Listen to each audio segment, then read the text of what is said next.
dhiqxu moo ni dhiqsiifattu? Miilla dhiqxu moo ni dhiqsiifattu?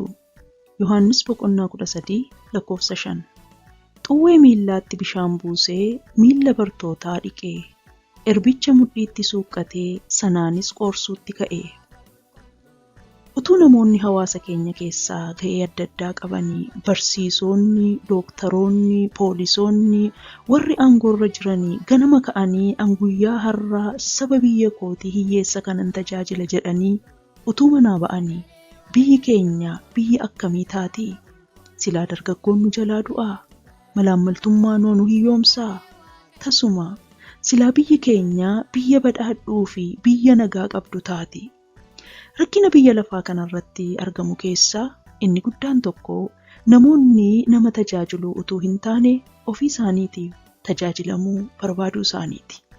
Baay'ee keenyaa fi kaayyoon keenya horii argannee caallee argamuu fi jireenya keenya fooyyessuudha malee nama tajaajiluu isa jedhamu hammam akka yaannu hin beeku.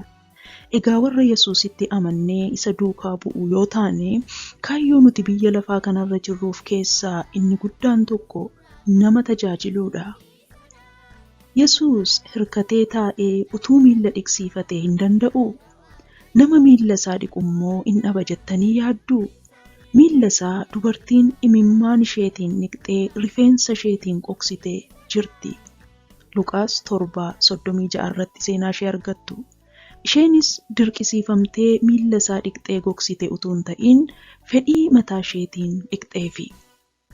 Egaa Yesuus maaliif miilla cubbamootaa dhiqeree yoo jettan, inni karaa nuti irra adeemuu qabnu nu barsiisuu waan barbaadeef miilla duuka buutoota isaatii dhiqe.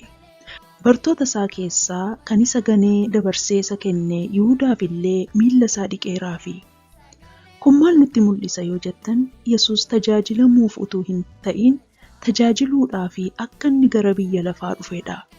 Cubbuu keenyaaf jedhee du'uu fi dhiphachuun isaa immoo tajaajila isa miilla dhiquu kanarra baay'ee caala.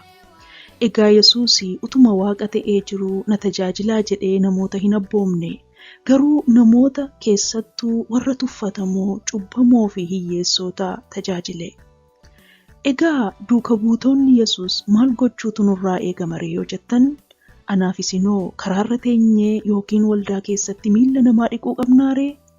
Lakki, tasuma natti hin fakkaatu.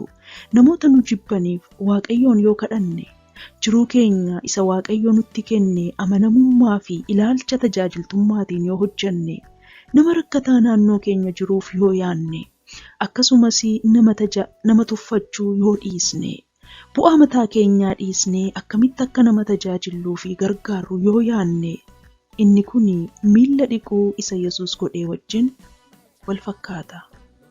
Waaqayyo isin haa eebbisu.